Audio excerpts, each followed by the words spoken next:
Hello दोस्तों, hero का जिक्र करते ही सबसे पहले उनकी भारी भरकम कीमतें हमारे दिमाग में आने लगती हैं। दरअसल हीरा इस धरती पर पाए जाने वाली बेशकीमती चीज़ों में से एक है।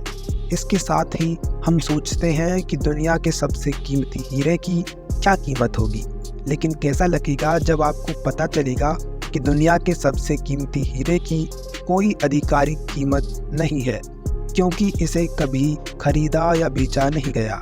जी हाँ दोस्तों, हम बात कर रहे हैं कोहिनूर हीरे की, जिसे या तो युद्ध में जीता गया या फिर तोहफों के रूप में एक राजा से दूसरे राजा को दिया गया। दरअसल कोहिनूर को लेकर कई ऐतिहासिक कहानियां हैं। कहा जाता है कि द्वापर युग में जामवंत के पास एक मणि थी जिसको भगवान श्री कृष्ण पाना चाहते थे। जामवंत ने जब मणि लौटाने से इनकार कर दिया तो दोनों के बीच भयंकर युद्ध हुआ। युद्ध 27 दिनों तक चला। कहा जाता है कि वही मणि कोहिनूर हीरा है। प्रमाणित रूप से कोहिनूर हीरा करीब 800 साल पहले आंध्र प्रदेश के गुंटूर जिला स्थित गोलाकुंडा की खान से निकाला गया था, जो कि 186 कैरेट का था। बाद में इसको कई बार तराशा गया और आज ये करीब 105.6 कैरेट का है। कहा जाता है कि ये सिर्फ 13 फीट की गहराई पर मिला था। गोलाकुंडा से निकलने के बाद इस हीरे को काकतीय वंश के राजाओं ने अपने अधिकार में ले लिया और अपनी कुल देवी भद्रकाली की बाईं आंख में लगवा लिया। उधर दिल्ली में गयासुद्दीन की गद्दी संभालते ही उसने अपने पुत्र उलूग खान को 1323 में दक्षिण भारत को जीतने के लिए भेजा, जहां उसका सामना काकतीय वंश के राजा प्रताप रुद्र से हुआ। प्रताप रुद्र से उलूग खान को कड़ी टक्कर मिली, लेकिन वारंगल के युद्ध में जीतने के बाद उसने वहां कई दिनों तक लूटपाट की। उस लूटपाट से इकट्ठा धन दौलत को हाथियों और घोड़ों पर लादकर दिल्ली लाया गया। कहा जाता है कि कोहिनूर हीरा भी उसी लूट का भाग था, जो इस तरह दक्षिण भारत से दिल्ली आ गया। दोस्तों, 1526 में पानीपत के युद्ध के बाद बाबर ने दिल्ली को अपने अधिकार में ले लिया और कोहिनूर भी मुगलों के हाथ में आ गया। तब से कोहिनूर हीरा मुगलों के पास रहा।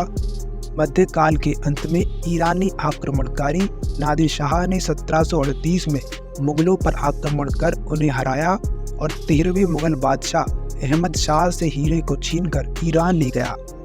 उसने मुगलों से छीने मयूर तख्त में इसे जड़वाया।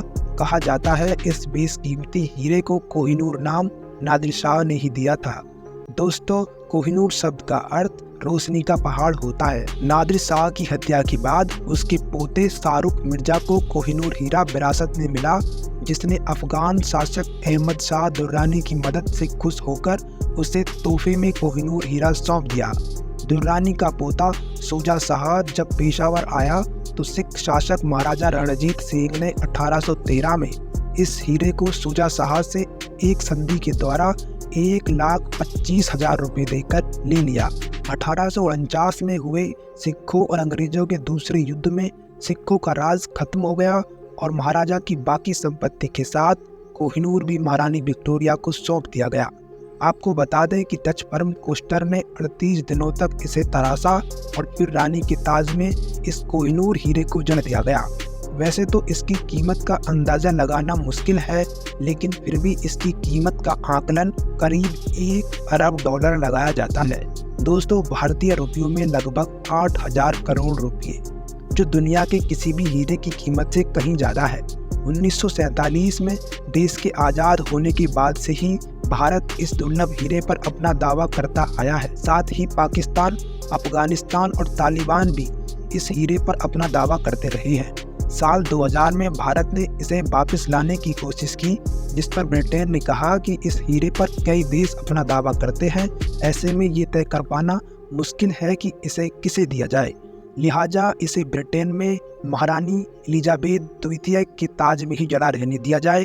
आपको बता दें कि ब्रिटेन ये भी दावा करता है कि उसने कानूनी तौर पर इसको हासिल किया है। लाहौर की आखिरी संधि में इसे अंग्रेजों को सौंपने का जिक्र है। तो दोस्तों, आपको ये जानकारी कैसी लगी हमें कमेंट करके बताएं। साथ ही अगर वीडियो पसंद आए तो लाइक करें और अपने दोस्तों के साथ शेयर करें।